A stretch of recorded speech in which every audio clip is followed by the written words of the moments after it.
Information-fueled. Opinion-driven.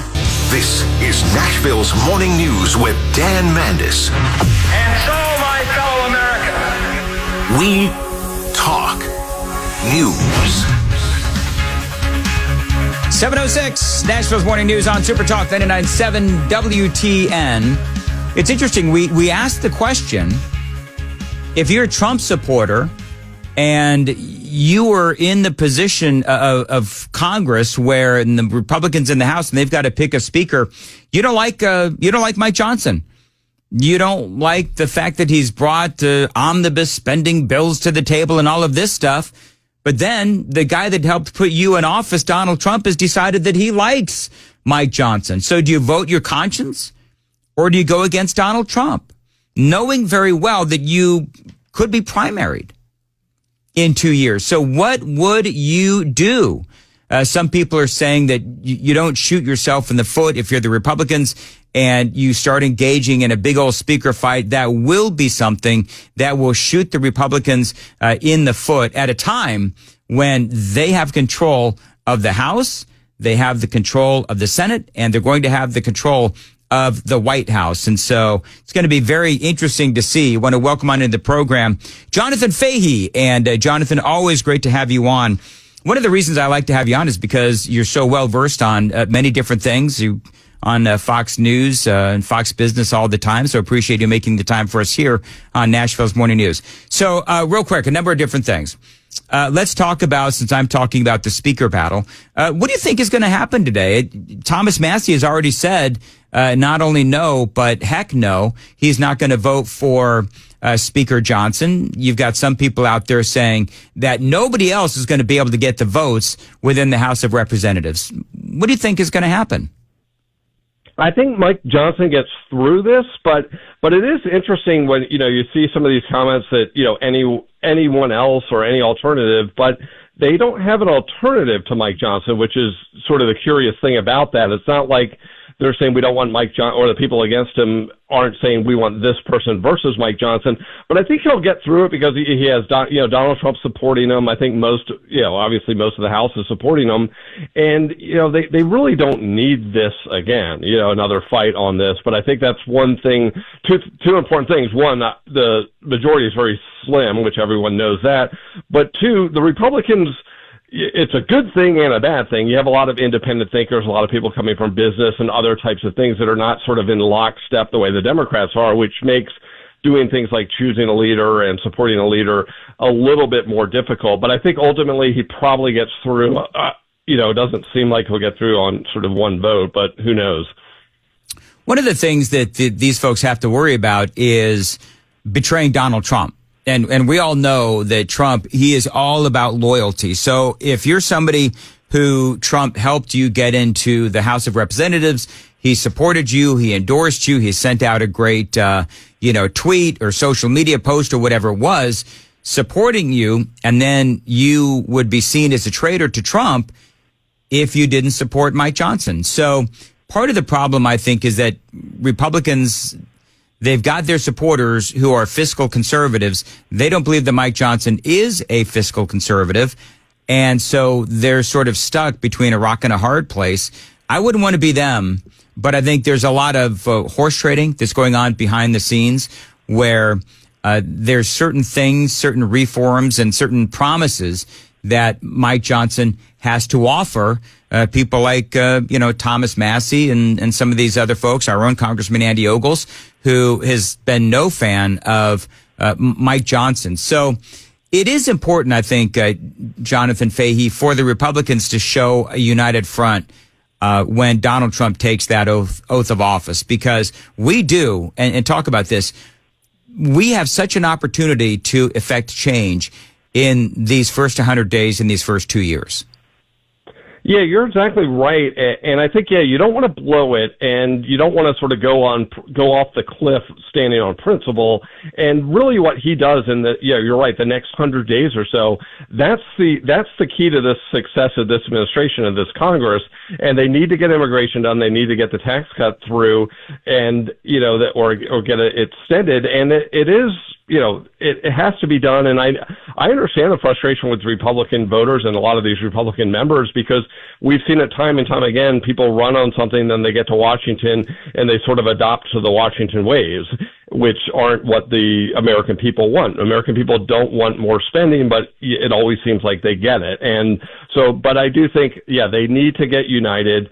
They need to take governing seriously. Sometimes it's a lot easier being on the opposition party that's not in power, and you just get to, make your arguments, make your points, and criticize, which is always the easier route to take. But hopefully they get in line, get things done. Whatever the horse trading needs to be done, hopefully it gets done, and give Mike Johnson a chance. Let him get through this year. And you're right with the Donald Trump thing, that if they get in his crosshairs, everyone on the House, as you know, is up for re-election next year. So if they get primaried or have Donald Trump against them, that's not a great place to be, and I wouldn't want to be them running for re-election if Donald Trump's on the other side of it. No, absolutely not. Let's go to the terror attack in New Orleans. So there's a number of different angles, and I wanted to have you on because I know that you, of course, used to work in the Trump administration, and you have a lot of experience in dealing with illegal aliens and so on and so forth. So one of the things that Mayorkas and Biden and others are trying to say is, oh, well, this guy was an American citizen, so you can't turn around and blame the wide open border of Joe Biden and Alejandro Mayorkas. And so they're trying to sort of excuse the open border of the last 4 years because this guy was actually born in Texas. But I think that they're missing the point, because the point is this guy has been radicalized, and it is well known that ISIS operators have come across our wide open southern border. Yeah, you're exactly right. And isn't it funny the way both Mayorkas and Biden dealt with this? Basically, American citizen is a pejorative term, and they sort of, at some point in their statement or Biden's statement mentioned just as a passing remark that he was involved with ISIS, right? But the real issue is he was Americanized, is I guess the real issue according to them. But I think that the thing is, going forward with all of these terrorist things, the question is what can be done to prevent future terrorist attacks? And if we have the greatest vulnerability we have is our southern border with no checks, no security whatsoever, or at least relatively none, and that's creating the greatest risk to the American people for future attacks, and probably attacks that will occur from people that have already come across the southern border. So for them to sort of poo-poo it, and they almost seem to be celebrating the fact that he's an American citizen and also military, that they never miss a chance to, take a shot at the American people, the United States as a country as a whole. Do you think if he was a Syrian citizen or something else, that wouldn't have been mentioned 3 times in Biden's statement? I guarantee you that. It would be glossed over. They'd be talking about possibly mental health issues, or they would still be in the phase of we're still seeking to find the motivation, this tricky motivation that we can never get our hands on when it's something that's inconvenient for them. But I think the fact of the matter is, the ISIS motivation, ISIS is resurging because the Biden administration has been so weak.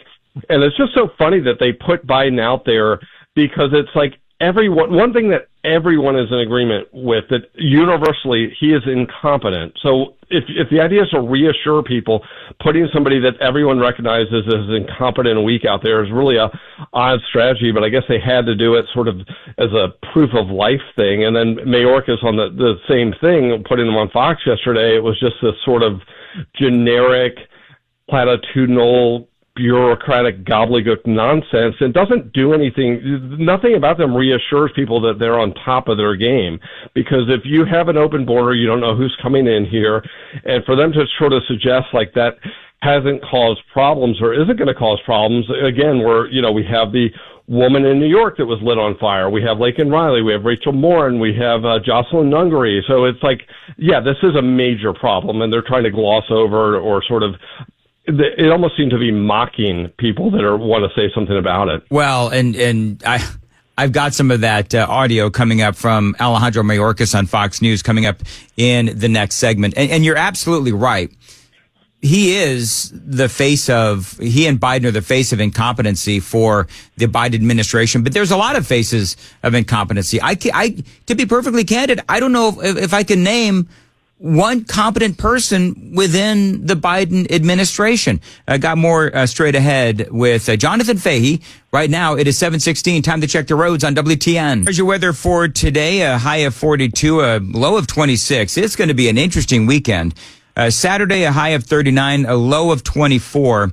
But we are expecting some freezing rain. And on Sunday, we might get a dusting of snow as well. Really cold here in the next couple of days. And so keep it here. We'll keep you updated on Super Talk 99.7 WTN. Jonathan Fahey is joining us on the Newsmaker Hotline. One of the things that, I was preaching yesterday because I'm even seeing, and this is kind of stunning to me, that there's people even on Fox News that are saying, oh, you wait till January 20th and all of this goes away. It's already here, and they're going to have a very difficult time, even though it's going to be a little bit easier to, get all of the Tren Araguas, the gangbangers, MS-13. It's going to be a little bit easier to get those folks out of here, but it's going to be very difficult for the Trump administration to be able to find and root out these sleeper cells, these radical Islamists that we already know are in this country. But how do you find them and how do you root them out? The point that I'm making is that be prepared even after January 20th for these things, unfortunately, to happen because they're already here and they're already planning things. Yeah, you're exactly right. Yeah, the vulnerability is already here and they've brought that in there. And yeah, how do you get all the dangerous people out? Even if you knew where they all were, it would take a certain amount of time. And you know what they're going to be facing every step of the way. The Democrats are going to be obstructing and thwarting every effort and try to find some example of a family being separated or something that they could just, will become the top story.